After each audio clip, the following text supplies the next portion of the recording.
you're talking to us live from Boston, Massachusetts, Yep. about, and obviously we know what happened in Boston this week regarding that whole bombing Yep. at the marathon. And we didn't talk about this in the pre-show, but is there anything that you could sort of speak to from that lens, being that you are in Boston? Yeah, I mean, it's a crazy feeling up here.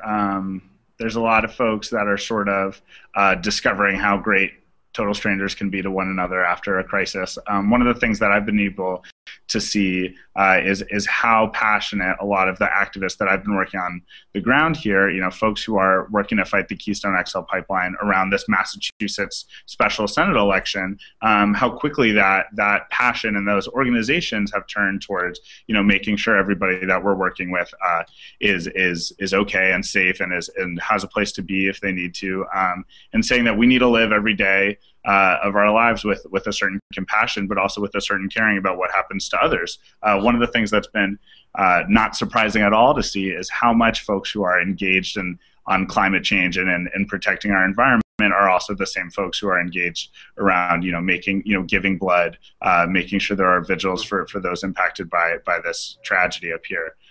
It's really been heartwarming to see, and it's been heartwarming to see all the candidates in this election suspend their campaign and say this is a time to come together.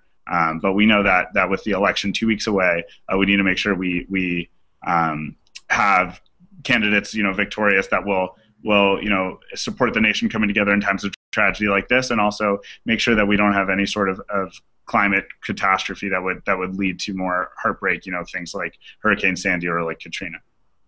I think you're completely right on that, and we appreciate your comments on that. I think that's very, very helpful to those folks out there listening to the show or watching the show on YouTube.